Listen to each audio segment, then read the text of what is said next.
Hello one and all, and welcome to Behind the Glass. I'm your host, Sam, from the YouTube channel Seen Through Glass. And I'm Tony from Gravelwood Car Sales. Yes, you are. Each week we get together, we talk about cars, motorsport, F1, what else? Cars? We talk about cars.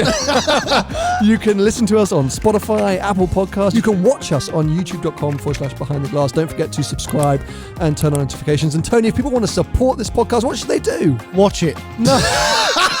But also head to Patreon. You can support us on patreon.com/Behind the Glass. Thanks for tuning in. We hope you enjoyed the episode. I wish that this episode was going to be dedicated to what I've been doing this week. What have you been doing? I know you've been doing, but they don't. Driving the Ferrari 296 GTB in Spain. What? Was it warm? Oh, the weather was so nice. Was it? Oh my God. And the scenery. So we were near Seville, right, basically next to Portugal, right in the southwest corner of Spain. Oh, beautiful region of Spain, Andalusia. Mm-hmm. And yeah, weather was incredible. Locations were amazing. Why Spain? Why not Italy? Good question, my friend. This is the first international media drive that I've ever heard of, been made aware of, or know of taking place outside of Italy. So I went to Ferrari and I said, what's going on? Why are we in Spain? They basically didn't have an answer. They were like, oh, well, it's snowing in Fiorano. I was like, have you heard of the south of Italy? We don't have to be in Fiorano. It's all a bit, it's not odd. I think it's kind of good. And maybe this represents new era of Ferrari. Like we keep talking about, this is happening. Ferrari are moving on in life. But even the people from Ferrari couldn't remember there ever being an international media event, launch event outside of Italy.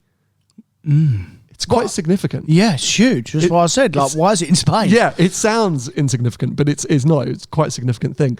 But I wasn't complaining because, as I say, beautiful part of Spain. And so I was there filming the first drive impressions of this car. With lots of other...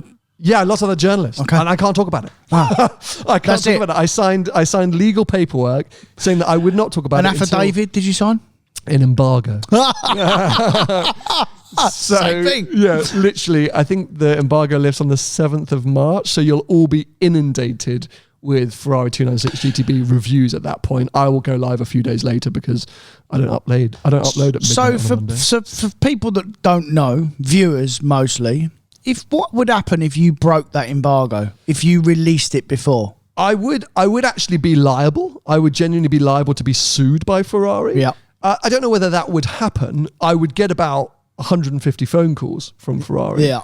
I would be blacklisted. I would be blacklisted from anything Ferrari related ever. And also, I would be very much frowned upon by contemporaries, so other journalists and outlets. Your peers. And other manufacturers.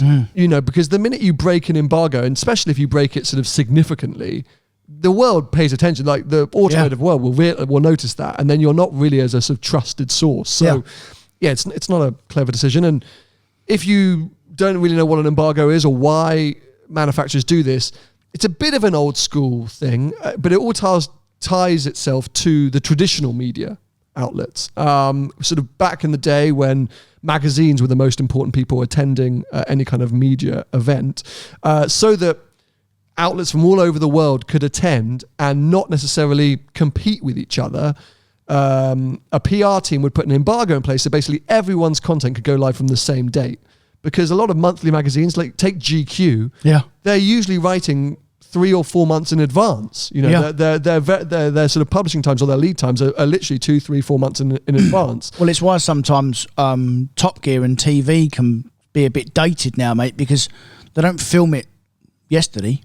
They film it months before. Of course, they've got to edit it and put it into a schedule and things like that. But traditional media, say magazines predominantly, would have those lead times. But also, if you're inviting 150 journalists from around the world, you can't invite them all on the same day.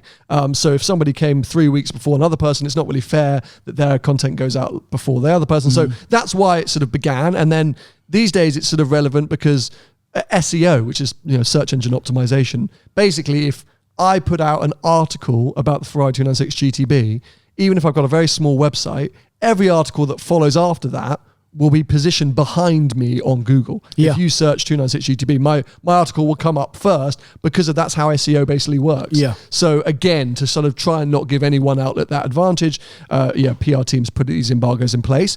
They're not ideal. They're frustrating. For those of us who want to see 296 GTB content, it means that usually on one day, suddenly 10 videos get uploaded. And that's the thing, isn't it? It's not ideal for you. It's ideal for Ferrari because they're getting loads of content all at once. I disagree. Do you think it's bad for them as well? I don't think it necessarily matters. I think it's ideal for magazines and websites. Right. That's who it's fair for. Okay. For Ferrari, they're going to get the coverage and the content anyway. And actually, rather than one big spike, it's better for them to let it bleed out. You want a big spike at launch, but you want continuous coverage. Yeah, but they will get continuous coverage, especially with the digital platforms now, because people watch them a year later. That's the whole point of inviting you guys now, because it's there and you watch it whenever you like. So, they'll probably still get the initial spike and then it's drip fed as the years go on. Yeah, absolutely. But the main advantage is to the more traditional magazines and websites, as I say. So that's fine. But you're going to have to stay tuned. And what's going to happen is hopefully... When's it coming? So I said 7th of March is the embargo lift. My video will go live a couple of days after that. Because, I like to be, pick up the scraps. But hopefully that week we're going to try and get Shmee 150, Tim Burton, who was on the launch event with me, to come on the podcast so we can both chat about it in more detail. Fair enough. Share our thoughts and talk about the experience. Anyway, I wish that's what we were talking about. It's not. What we are going to be talking about towards the end of this episode is my new daily. Finally. Wait, so we're going to talk about it and then you're going to put a picture up? No. Hold on. Don't overconfuse things. At the end of this episode, finally, I will be revealing my new daily. We're going to talk about some topic as how I ended up choosing it. Some patrons have made suggestions of what they think it might be, etc., and then I will reveal it. That's a cracking car, by the way. Oh, that's very kind of you to say. And then on Sunday, a main channel video will go live revealing the car properly. Because today I'm going to tell you what it is, but I'm not going to tell you everything about it. And then on Sunday, if you really want to find out all the details, the main channel video will go live. But that's to come. Right. So that's at the end. Yeah, that's the end. Back to Ferrari. Whilst I was in Spain, some pictures ended up on the internet. I know, I saw them, and I was tagged 300 million times with different... It was you? Yes. My whole inbox was, look at this. Because supposedly, and still unconfirmed, so that's why I have to say supposedly, but we all know it's basically the car, the Ferrari FUV, the 4x4, the SUV from Ferrari, was leaked, the Puro Sangue, or whatever it's being called. Pictures emerged from what it looked like on the Ferrari factory line of this kind of silvery grey car. Colour didn't do it justice. And the wheels were disgusting. Yeah. But, it kind of went viral. And I say Ferrari haven't said anything yet. And no one's officially come out and said, that is the car. But someone's been sacked for sure. Someone has definitely been sacked. There was a little bit of a sort of panicked look on most of the Ferrari employees. Was there? Yeah. It all kicked off as we were standing together. And then suddenly they were on phone calls for the rest of the afternoon and slightly stressed. So not a great day for them, which, as I say, pretty much confirms what we all think, that is the car. I'm assuming the official unveiling of it can't be that far away if we're seeing a sort of what looked to be a finished production model on the line. Yeah, like I said, and we both just said, the wheels and the colour didn't do it justice. I think the final car with a proper set of wheels on it in a proper colour, I think it will look fine. I think it looks good from the back, less so from the front. But I think it will be... wheels and colour dependent. For all we know, that was a design study that was being used as a shell of a car that's going off for sort of final viewing from the design team or from the board, like that. So this is why we can't really sort of say that is the car. Those wheels could have been slave wheels. There's too much that we don't know yet, but fundamentally we've had a bit of a glimpse as to what this car will look like. And if you match it up with some of the spy shots, the car driving around in camo, it kind of makes sense. The same rear tail lights as the 296 GTB. Front end that looks like a mix between the SF90 and an old Lusso.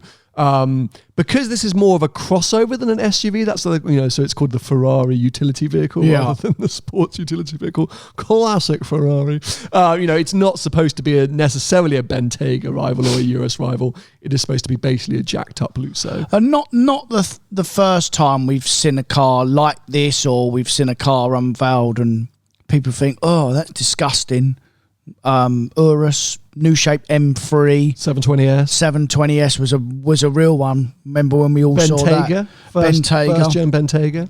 I actually really like the look of the newer Bentayga now. So nice. Especially like when they've got the black pack on them and the right wheels. Yeah. So lovely.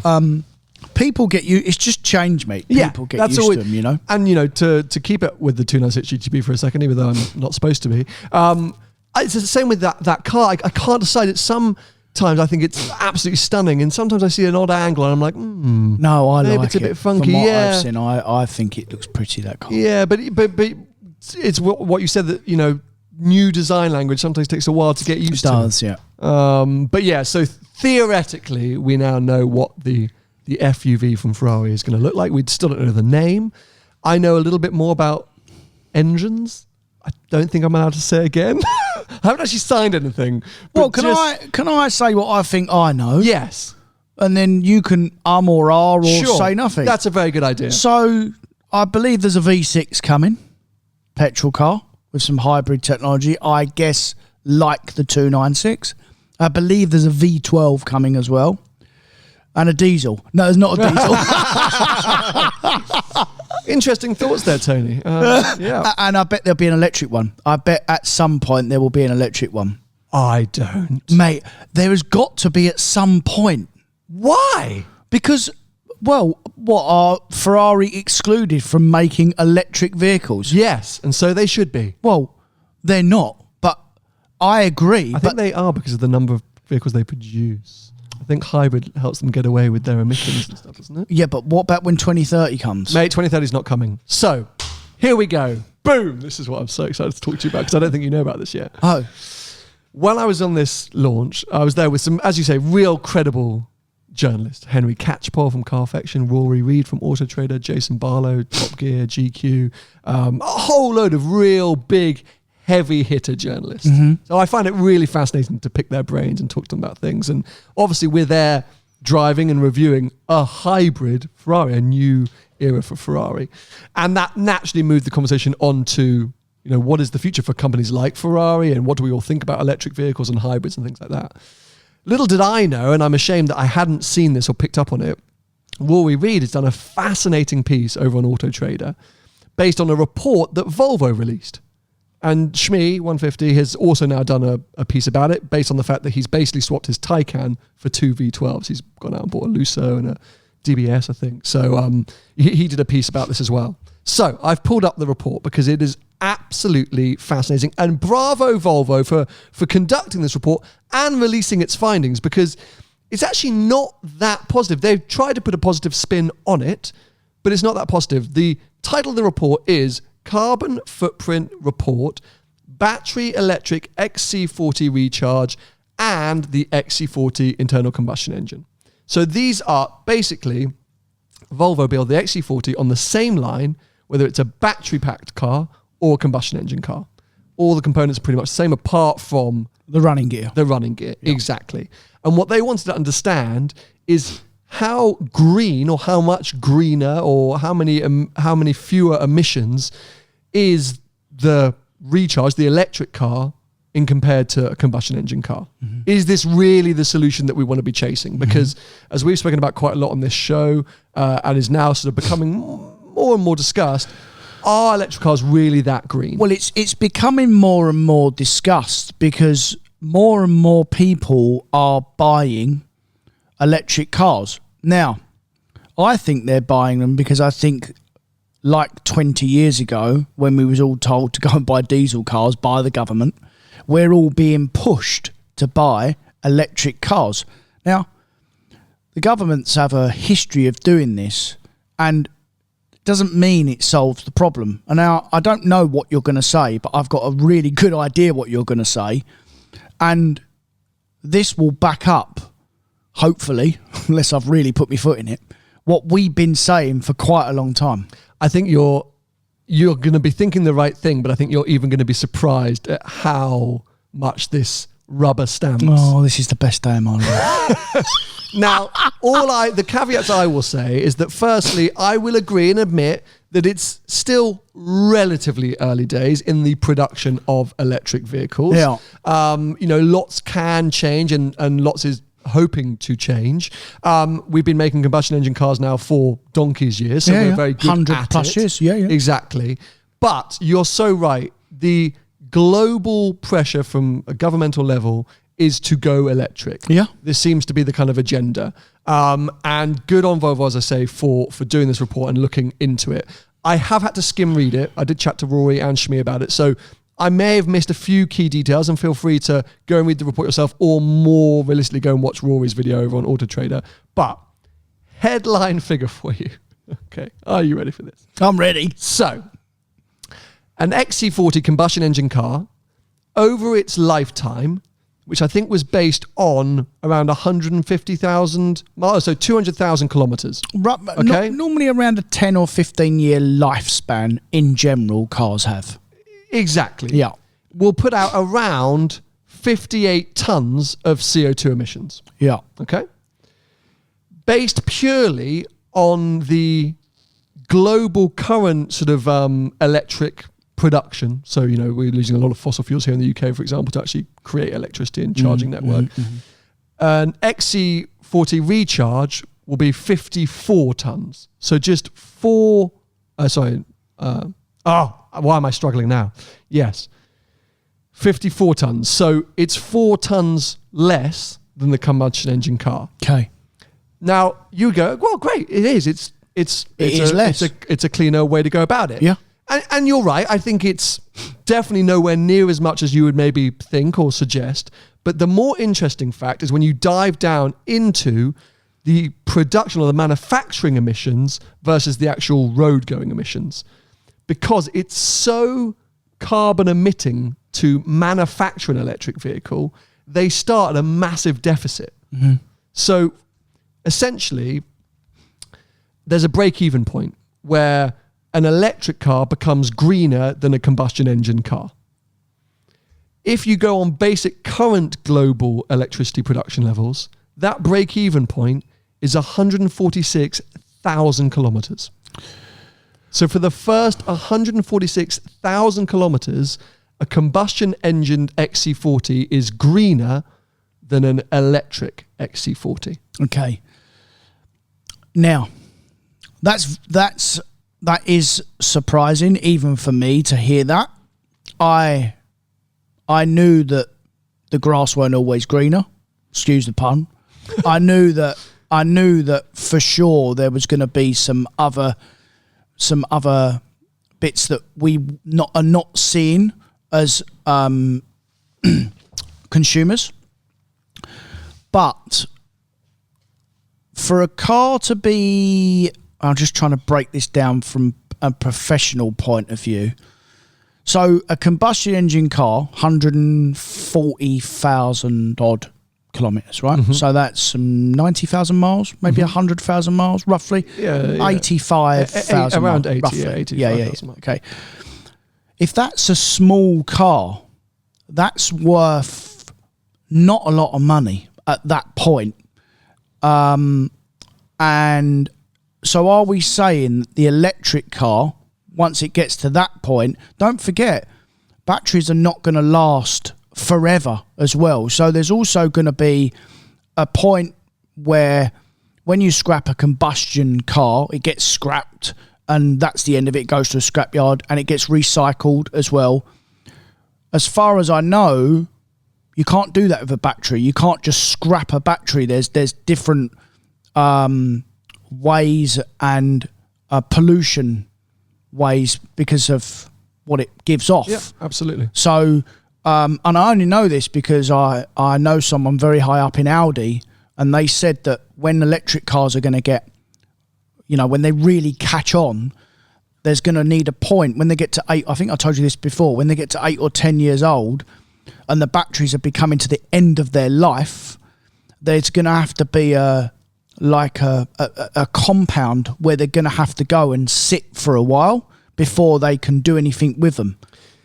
Yeah, I mean, I think fundamentally batteries can be volatile towards the end of their lives. Yeah. I'm sure there's thoughts going into this. It's definitely not a hidden secret that after 8 or 10 years, it's expected that any current vehicle battery is going to be not performing as well. This is like an iPhone battery. Over time, it does deplete. Like an engine though, mate. It's the same.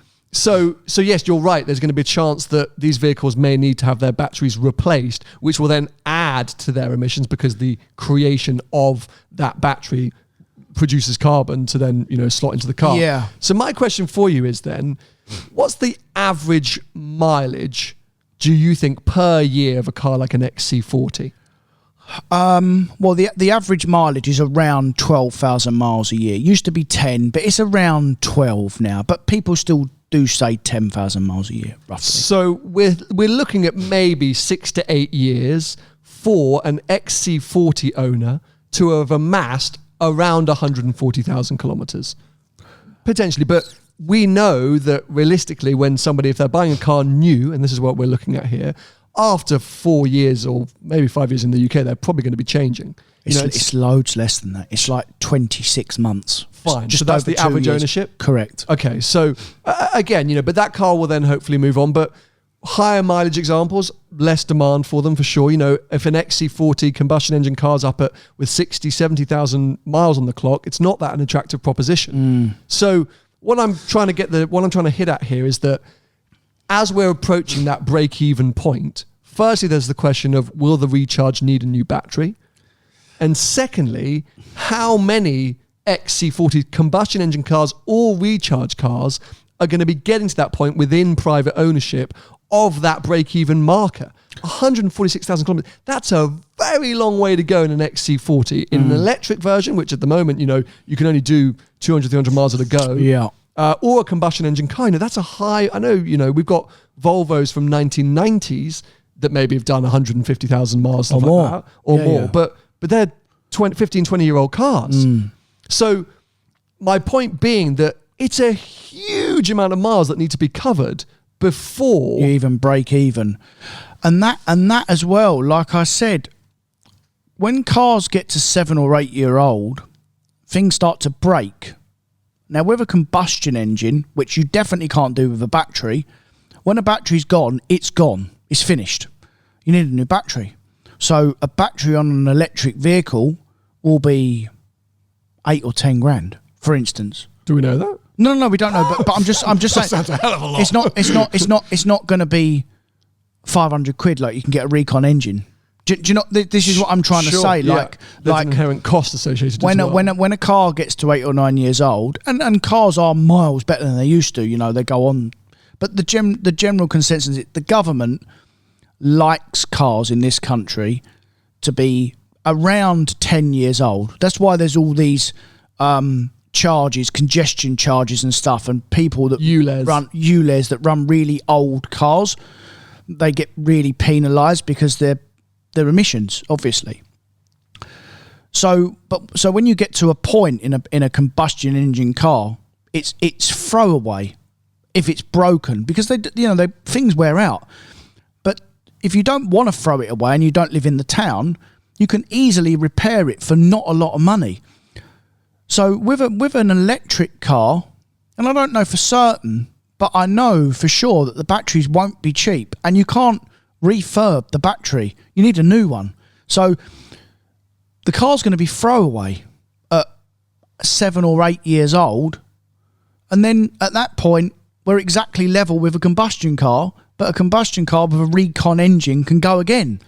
But also the fundamental point here, which is what the report is looking at that point, the combustion engine car will have emitted less carbon. Yeah. From its manufacturing point to the point that you are at, it is the greener option at that stage. Are you taking manufacturing for both of them into consideration as well? That is what this study looks like. Good. This is purely on manufacturing. Right. Because that's what I was saying. That's why there's this break-even point. Right. That's why the electric car starts with such a deficit, because it's got to make up all this ground to get to that break-even point. Yeah. Because of course, when you're on the road, the electric car is emitting way less emissions, but it's still taking such a long time to break even with the combustion engine car. Now, just to give a bit of a positive spin on this, that was based on current global electricity production methods. Yeah. Now, EU28, I think, is the goal for Europe to produce electricity in a cleaner way by 2028, isn't it? I suppose. Mm-hmm. Based on that sort of plan, it's around 84,000 kilometers would be that break-even point. So that's still a pretty hefty way to go. Still at that point, mate. Like I just said, when a car gets to 80,000 miles. Well, no, so the kilometers, so 50,000 odd miles. 50,000 odd miles. Okay, yeah. So that's better. It's better. Yeah. It's better, but that's if we can achieve EU28's goal of cleaner production of electricity. Yeah. And then the ultimate sort of story, which is maybe more Volvo's aim with this, is that if we're on the cleanest production of electricity, so wind, then it's only 47,000 kilometers is that break-even point. So about 20,000 miles. Okay. So if globally we can produce electricity only from wind for charging these vehicles and also to help with the production side of things as well, then it is a much quicker point at which an electric vehicle makes more sense. The problem is we are not there yet, and we are very far from miles away. So right now, in this moment, it is actually a greener decision to buy combustion engine. Which good. But the problem which we've got is if all of us listen to this and go, right, okay, well, that makes sense. For the next 5 years, I'm going to keep buying combustion engine because it's a greener choice. Do manufacturers keep pursuing electric with the hope that the world is going to produce greener electricity and make that break-even point come down so that then by the time we get to 2030, if these regulations are still in place, we only have to drive an electric car for 20,000 miles before it's actually become the greener choice over a combustion engine. That might even be less. I mean, who knows? The production sort of methods may change and it may be just 10 or 15,000 miles until you're driving the greener choice. That could all happen. That definitely could happen. But fundamentally, right now, we're actually polluting the earth more buying electric. Yeah. And as well, we haven't got to the stage yet where we've got to dispose in these electric cars, you know, because they're not that old. You know, what about, we already know about a combustion car, what it takes to scrap one of them and whatnot. We don't really know about the electric. The getting out when they've come to the end of their life. And they do. They're machines. They're not going to last forever. And I think they're going to last less than a combustion car, and even if they do last longer, once they're finished, they're finished. It's like your phone. Once it's off, it's off. You can't switch it back on. And there always becomes a point with everything battery powered, it just won't hold a charge anymore. And like I said, I go back to it. When an engine's finished in a car, you can refurb it. You know, most people, they've got an engine, unless it's a Ferrari engine, that don't happen, but you know what I mean, a normal combustion car, you can recon an engine for hundreds of quid. That is not going to be the case for a battery car. Well, it's not currently. We don't know because they are going to keep developing this, and there is still so much ahead. That's why I don't want to see this as the final nail in the coffin for electric. I'm not necessarily suggesting that. What I'm suggesting is that, as we've kept saying, right now, it's not perfect. And so this sort of global propaganda or this agenda to force everyone into electric, for manufacturers to have to be building electrics. And you said a second ago, surely there's going to be an electric Ferrari SUV or some vehicle coming soon. That's because of government pressure from around the world. Yeah. It's not because it's necessarily right now the greener choice. Now, as I say, Volvo published this thinking that they'd found a positive spin. They weren't coming out to say, guys, we're giving up on electric. So the way that they summarized their key findings is that the XC40 Recharge has a lower total carbon footprint than the combustion engine car for all analyzed electricity mixes. That is a good point. I think the problem which they've highlighted is how close it is and these fundamental break-even points. The carbon footprint of a combustion engine XC40 is 58 tons, while the footprint of a Recharge is 27 to 54 tons, depending on the electricity mixes with varying carbon intensity in the use phase. Yeah. When considering the emissions from the materials, producing an XC Recharge and its battery pack results in roughly 70% more carbon emissions than a combustion engine car. Okay. So it's 70% more emissions to produce the Recharge. And the battery is a larger part of that. It's about 10 to 30% of the actual total carbon footprint is just the battery. Well, we already know that a battery is really polluting to make. We already understand that. We knew that before. We didn't know the percentages we do now, but we knew that it was a lot. I mean, you know, as I say, and this, if anything, points towards what Shmi's just done, which is, you know, used cars. You know, they're already here. You know, so great big hunking engine used cars, they're already here. So the cost to the earth has already existed, and actually driving them for a little bit longer, whilst you are of course emitting more than an electric car that is also on the road, that deficit is, it's a different comparison to look at again, because the break-even points are even different. You know, from a brand new electric XC40 to a 10-year-old V12 Ferrari, what's that break-even story? Yeah. Anyway, so I thought this was fascinating. As I say, I only had a chance to skim read this because I literally got back from Spain last night.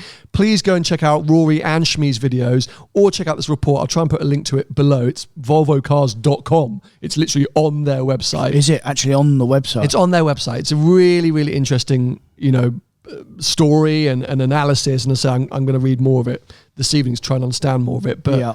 I mean, it will improve, mate, because that's the problem is like I said, and I remember 20 years ago when everyone said go and buy diesel cars, that worked out well, didn't it? But, you know, these manufacturers are under huge pressure from governments globally to sort this out. You know, they've all signed declarations that they're going to be carbon neutral by 2070 or 2050, or they haven't all signed it, by the way, but a lot of them have. And they're under huge pressure, and it will get better. But like we said before, I think there's another solution. There is another way, for sure. Yeah, and you look, we're not naysayers. I know some of you get upset with how much we sort of bash EVs. I actually really like a lot of the electric vehicles I'm driving right now. I still think the infrastructure needs to improve. I'm not here to say I never want to be in an EV. I think in the city they make a huge amount of sense. Yeah. But we're trying to do our best to maybe sort of pull back some of the curtains on some of the information you may be receiving. And fundamentally, you guys are all very clued up. You're all petrol heads. You all know what you're talking about. You probably consume a lot of automotive news. So you're going to all be well educated in this topic. But we do feel like it's our part that when we find out information like this, or when we're told it, that we want to share it with you so that you can make your own choice, because we both get questioned so much. We get DMs, emails. Yeah. Oh, I'm thinking of buying a Taycan, or maybe I should just buy a Panamera plug-in hybrid, or should I just go? So we get these questions a lot. So that's why we're trying to do this. We're not here to every single week saying electric, or maybe Tony is, electric's crap. That's not the aim. It's just about presenting some of this information to you and sharing our thoughts on it. Yeah, and I've you know, I think I've said this before. I've never said it's crap. I said it doesn't work for everyone, so it doesn't work. That's all I'm saying, you know. And when everyone says to me, when shall I buy an electric car? Shall I buy one next year? I always say, when you've got to, in 2030, or whenever they move the goalpost to next. Because an infrastructure, as we know, is a huge part of the problem. And we, as human beings, are only going to be a small part of saving the planet. We're all going to be dead, mate, by the time, you know, we're doing this for generations. I mean, the planet will probably survive, but we as a human race might not. The planet will 100% survive. Figure itself out. Yeah. Correct. And you're absolutely right. And I think you said this to me before. The planet's not the problem, it's the people. Yeah. That's we're making ourselves extinct.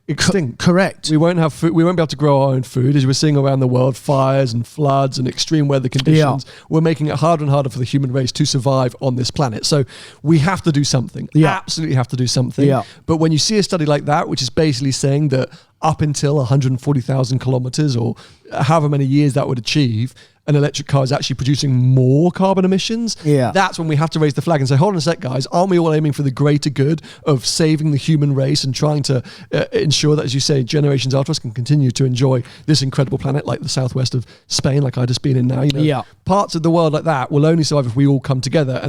And according to that report, all of us going out and buying electric cars is going to make this planet worse. Well, yeah, you're right. And also as well, there's this other thing. I mean, there's always motorists that get picked on as well. It's a percentage, but it's a small percentage. And they have to do something. the carbon emissions for cars around the world is 5 or 6% of the. It's tiny of the actual transport emissions. Yeah, because it is tiny. Ships, transport, cargo airplanes, ships, airplanes. All they're these the biggest things, too, right? I assume so. Yeah. I mean, cargo ships for sure, right up there. Yeah. Airplanes must be. Yeah. But it's because cars are part of our lives. It's very relatable. Yeah. If you're a politician or if you're a campaigner saying cars are polluting, we've got to get rid of cars, everyone sees them. We all own cars. We all use cars. They're right in front of you. You can understand it. When was the last time we went on a cargo ship? Oh, it's not just that as well. It's loads easier, isn't it, to convert to change it's something that the car. You can do. I can help out. I can go buy an electric car. So, it's going to be a continued debate on this podcast for years to come. So if you're bored of it, I'm sorry, but I do think that this was a fascinating and interesting topic. So I'm glad we got to discuss it. Speaking of cargo ships, by the way, did you see that one that? Oh yes, we probably should talk about that because that was the other thing I got sent loads of. I got sent 400 links to the Ferrari SUV and 500 links to a cargo ship on fire with what on board? Porsches. No! Luckily they weren't coming here. But just going back to your battery analysis, imagine if that was that cargo ship. But there must be some Taycans on there. No. But imagine if the cargo ship was powered by batteries. I mean, it would be. Yeah, I mean, would feel the earthquake here. I mean, it wouldn't float, to be fair. So it never would have started. But I mean, if it was a hydrogen boat, I mean, that sounds like a bomb as well, doesn't it? Oh, mate. I mean, because these boats do catch fire. But yeah, this was a really mad news story, which is not the first time this has happened, I have to say. No. But a cargo boat carrying 100 Porsches to North America, wasn't it? Going to America, to America. Just caught fire. And then because the crew had to abandon the ship and then it was floating in the ocean for a second, it was then basically anyone's taking. Yeah. It was like weird maritime rules because it had been abandoned. Anyone could just rock up and claim it. So I saw similar tweets being like, right, come on, boys. Let's go and get a Porsche. I just got a Speedo from, it's called an inflatable boat, a dinghy from Thingy. Let's go get a Porsche. But yeah, I mean, God, if there are delays on ordering new Porsches for North America, God knows what those delays are like now. Well, that will, because obviously they're all still made in the same factory. They're just left or right-hand drive. It will affect orders globally, mate, because it's still another 1,100 cars they got to make. And exactly. They're going to have to make them quick because them customers. So even the right-hand drive market, if not, it doesn't matter because we're right-hand drive and we're left-hand. It does matter because your car's not going to get made, their car's going to get made. That's exactly it. You're going to get bumped down the line. Yeah. So, I mean, absolute disaster one way or another. It was always why I was so nervous shipping my car during Drive the World. I would have done you a favour catching fire, that thing. How dare you? But it was green. It was amazing. Carrera T. I missed that car. I still look at them, I have to say. Do you really? Yeah, but no matter how much sort of reassurance the company, I mean, it was cars, so they're really one of the best in the business, and not the best. They're like, we cannot control Mother Nature. If a tidal wave comes, your car is in the ocean and not coming back. And it's insured, but... But for me, that was... No good. If the car was at the bottom of the ocean, I was like, that was me done. So anyway. But look, a nice segue is that if we're talking about the fact that right now it doesn't necessarily make sense to buy an electric vehicle, that is really solidifying my choice to buy a big hunking engine of a new daily. You can't even say the engine? No. I can. Okay, well, so yes, look, let's get into it. A thing that I've dragged out for far too long. I didn't actually mean to drag out this My Next Daily series for this long. I mean, it's been, I think, nearly 6 months. When did I do that first video? It has absolutely been 6 months. Yeah, it's a joke, and I'm sorry for all of you. I mean, let's just explain the reasoning behind that very quickly. Firstly, when I kicked off the series, I hadn't actually definitely decided to replace it. Like, I went up to Alexander's as a bit of a joke, thought, actually, maybe there's something in this, titled the video Hunt for My Next Daily, with no real plans to follow it up, and then it became this thing. Anyway, so I dragged it out for too long. There was a part of me which was like, those first 2 videos did do quite well on YouTube. So, as a business, maybe I should, do a few more of these kind of videos. But as I say, was not in a rush, hadn't decided what I was doing. So I realized that maybe it was a bit tedious after a while. You didn't know what you was buying until like 3 weeks ago. Literally 3 weeks ago. I have been going back and forth, and I've been boring Tony and Paul so much with this decision because, as you all know, and as I've explained in a very recent main channel video and on this podcast many times, the X3 was fundamentally a very hard car to replace. So you might be going, well, why did you replace it? Because I just, I wanted to. Yeah. I wanted to, and I think you had it a couple of years, didn't you? I had it a couple of years, and it just, I hadn't had that emotional connection, and I wanted something different. And I saw in the video that I posted, sort of reviewing my time with that car, a few comments saying, "Oh, what the heck? Like, how can you get rid of this car? Most people would dream of owning a car like this." But it's everyone. Firstly, lives their own lives, of course, and everyone is free to make their own decisions. It is my car. I think some people had assumed it was a loaner or some crazy lease, and that lease had run out. It's not. It was a PCP car. I bought it from BMW, financed through BMW UK. I think I mentioned before it was costing me like 400 quid odd a month. And because of the crazy and insane used car market, I basically sold it for what I bought it to Tony. Thank you, Tony. Did you? Yeah. No, I already know. I knew that. Yeah. So, long story short, it all made sense. And yeah, I don't know why I'm defending myself. But anyway. Well, it's why you were sitting there for 20 seconds defending yourself and justifying why you're having to buy and sell a car is exactly the same reason why I don't post my own personal cars on social media anymore. Okay, fair enough. Because I am not a YouTuber. Why should you, even being a YouTuber, be dictated by anyone for you to drive? You should be able to drive what you want. They drive what they want. And it absolutely infuriates me. And actually, it infuriated me then just listening to you, having to justify and explain yourself why you've sold your car, your own car. And then when you buy a new car, you have to justify and explain why you've bought a new car. Which is what I'm about to do. But oh my God. No, I do understand it, because if you're sitting at home and you're in a 15 grand car and you're very happy with it, but you're desperate to move up to a 30 grand car, and then you see a YouTuber switching in and out of a car that you think is amazing just willy-nilly, it must be a bit frustrating. Why? I don't know. What? Do you go to work? Me? Yeah. Yes. You work hard? I like to think so. Right, so the person in the 15 grand car that's got the amp, go to work harder. Then you can have a 30 grand one. No, that is it, mate. You sound like Molly May now. Just, we've all got the same 24 hours in a day. Yeah, but you work hard, mate, so you deserve a nice car. And your next car that you're about to announce is fairly expensive, and people are going to go in on you. It's not right, mate. They don't understand the work that you have to put in. But also, it's not free. Fundamentally, people can do what they want. Of course they can. I think the thing which maybe is hard to understand, which is, for me, before I got into YouTube, I changed my car. Well, actually, I changed my car a lot. What am I talking about? I genuinely changed my car a lot. Because you buy piles of shit in general. That's why you got to change when they run out of puff. My A6 4.2 V8 executive saloon. What happened there? I owned it for 6 months. Did you really? Yeah, thought I was going to do an RS6 conversion, but that's not a thing. So. An A6 4.2 V8. Yeah, blue with grey interior. It was like a executive salesman spec. An A6 or an A8? A6. V8 petrol. Yep. Unbelievable. Did about 4 mpg in London. Yeah. Anyway, so funny how the world works. But long story short, there is no need to justify it. People can change the cars absolutely they like, and it's just taken me a while to figure out what I wanted to do. So, as we spoke about, I did really toy with the idea of an FF for half a second. That was pretty serious. I came into the beginning of this year thinking... You went to look at one, mate. I got one inspected down at Furlonger. Absolute legends at Furlonger. Had a look over one. Bloke's still there now? No, actually, it was a very nice car, but as nice a car as it was, it still needed like eight grand's work. The FFs need trickle charging and all these different things. Yeah.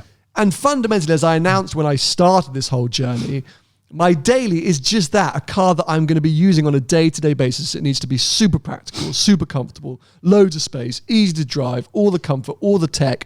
I would love to go out and buy an old 90, I don't know, like an Audi RS2 or an old Merc C43. Like, I would love that, but it's just not reliable. And, so it's a newer car. Yes, but no one's going to be surprised now. No, this is exactly right at my street, because the other day, before you reveal it, because I'm just trying to drag it out a bit so they're watching. The other day, I was driving around the motorway, as I do, in my brand new car, and I saw a V6 R32 Golf, and it made a lovely noise as it come up the side of me, and I thought, Oh, I remember them. I really, really liked them back then. Mm-hmm. And then, like, literally 25 seconds later, I thought, that is literally just a bag of trouble. Like... But that's the thing, you know, it's tempting. Like, we're car guys. Like, there's lots of cars like that I would love. And, you know, there's also that sort of side of me that thinks, oh, you know, heck, screw, like, comfort and practicality. But no, I need I want a practical, usable, comfortable day. Yeah. So, before we do the grand reveal, I got the patrons to send in a load of suggestions because I think people are going to be very surprised by this because I surprised myself. And me. Yeah, and you. So, let's just see what some people are suggesting. Tom Collier with a Julia QV. I'm pretty sure Tom's got one, so I think that's why he's suggesting it. Good car, though, Tom. Great car. Great car. You've never liked them, though. I really like them. I wouldn't own one because of the infotainment system, and I wanted a SUV, or I would have considered an estate, but I need that tailgate for Twiggy. Can't put Twiggy in a boot. It's the size of a coffee. No, but you can't shut her in an enclosed boot. My dog goes in a boot. No, it's a tailgate. You're on an SUV. What I'm saying is you can't in an enclosed boot. Yeah, I know what you mean. So I needed a saloon. You couldn't have a saloon. Can't have a saloon, exactly. You could probably have a hatchback. Yeah. Lawrence Baldwin in with the McCann GTS, called it the greatest car on the earth a couple of weeks ago. It is one of. And it is one of. Yeah. Can't get the new ones. I did genuinely look at it, and Alexander's Prestige did actually have one at one point. But for all the reasons we've discussed, couldn't quite. Yeah. No. I understand, mate. It was tempting. I was tempted. Yeah, it's a great car, yeah. Great car. A lot of people, Goran Sokolic, one of the people that mentioned F-Pace SVR, and I actually think so many people assume I'm getting F-Pace SVR. Redlac 700, who else said F-Pace? Primiano Bubico, F-Pace SVR, Alex, New Shape F-Pace SVR, Matt Pickford, F-Pace SVR. That's false. Adam Sidaway, F-Pace SVR. So many people thought F-Pace SVR. It's not an F-Pace SVR. Why didn't, because so many people thought that, and it's your affiliation with Jaguar, of course. Why did you not go for an F-Pace SVR? Because I've got an F-Type R. Okay. Now, fundamentally, that F-Type R is not mine, it's Jaguar's, but they don't want it back. Like, I keep trying, I'm like, guys, and they're like, no. Like, they've actually stopped replying to my emails about that car. But also, as people know, there's plans for F-Types and Jags on this channel. And what is the point, and definitely right now, running an F-Pace SVR alongside an F-Type R? Yeah. Like, a lot of people are saying, well, that ticks off many boxes and then you can go and buy a Porsche as your sports car. I sort of got that argument, but as awesome as the F-Pace SVR is, I say if I'm going to have the V8 Jag, I think I want the F-Type. Okay. So that was the thinking there. Lucas, I'm not going to pronounce that surname of yours. Gulambauskas? Oh, no. Where's that from? Go on, Lucas. Panamera Sport Turismo. Half a second I did look at Panameras, and Abdullah said Panamera GTS. I don't know why, but if a Panamera was Taycan size, I'd be all over it. But there's something about Panamera just a bit too. Anyway, something about Panamera. No, you can't say that. you know why I can't say that. I was about to say it's too big, but I'm going to shoot myself in the foot soon. Yeah, I don't know. Panamera, it never quite happened for me. Every time I looked at it never quite happened. And you can get the plug-in hybrids, Turbo S and stuff like that, relatively cheaply on the used market in the grand scheme of things. Yeah, boot space is not quite as big in a Panamera because it slopes down. So, you can look at the Sport Turismo, which is very good looking. But yeah, I don't know. Still not the boot space. Is still not. If I'm getting a Porsche, I want a 911. Yeah. That's my whole thing. Like, if I'm getting a Cayenne, Macan, Panamera, I want a 911. That's the Porsche Cayenne's a very good car. The Cayenne Coupe for a while. Do you remember that car? Yeah, it was a very good car. I loved that car, dude. Jack Kerwin with all the banter saying BMW 2 Series Active Tourer. Would have been a good prank on you, all I have to say. Harrison Maxwell with the BMW iX, a car that I'm really, really excited by, but no, I wouldn't be buying electric for all the reasons we just discussed. Ed Boyce, along with many other people, saying, what about the new X3? And before the FF decision, and at the end of last year when I came back from Dubai, I texted you all because I was actually about to put a deposit down on a green with tan X3 M40i, the latest version. You was, yeah. Which I think ended up still coming to Dick Lovett in Hungerford. At the time, it wasn't a physical car, and I inquired, and they were like, well, we don't even know if it's coming or not. We could try and put a new order in, but you can't actually put in the BMW individual colour. So, long story short, I ended up getting a bit of a panic on. Ended up seeing the car physically, thought it was gorgeous, but yeah, that very nearly happened. Paul Cohen with Audi RS4 Avant. No, looked at those as well. Good car. They were good cars, but interesting on finance. So obviously, my next day was always going to be walked through Magnitude Finance, and I used their calculator endlessly on the online calculators. Oh, that's interesting, isn't it? And an RS4 was kind of looking at like 10 grand in, about $1,000 a month, which, you're like, okay, that's sort of, that's interesting-ish. But when you're at that level, suddenly lots of other things become very affordable. Yeah. For a little bit more or a little bit less, you can get loads of other stuff. So the RS4 is suddenly a bit too expensive. Yeah. Charlie Horsfield hoping for a Stelvio. Nope, I've said many times before, ain't going to be getting a Stelvio. Wayne Horton, Alpina B5. Okay, so talking about finance calculators, Alpina B5 estate, very cool, essentially the M5 Touring. Insanely expensive to finance. Yeah, it's because of residuals. Yeah, because there's like no residuals in Alpina, so that was coming out at like 1,700 quid a month. Or something like that. Was it really? Yeah, terrifying. Yeah. And let's just see this. I mean, lots of you. That is terrifying. Tom Smith with a Defender 110 or a Range Rover Sport. Christopher Lee with a Yaris. Just a standard Yaris, he's saying a kind of thing joke. And I did say to you at one point, why don't you just get a Range Rover Sport? And you just said, it's too predictable. It was like my dad. I just feel like my dad. Every time I drive them, I just feel like my dad. Yeah. That's the problem. As great as they are, he's always had them. I just feel like my dad. Simon Kidd in with the Porsche Panamera. Carmen Scott with the X5. X5 45E. I think a lot of people saw X5 coming. It's not an X5. Yeah. I sort of never really took X5 seriously. Great car, though. Great car. But what a car. I don't know why I sort of didn't really take it seriously. I was just a bit like, didn't take it seriously.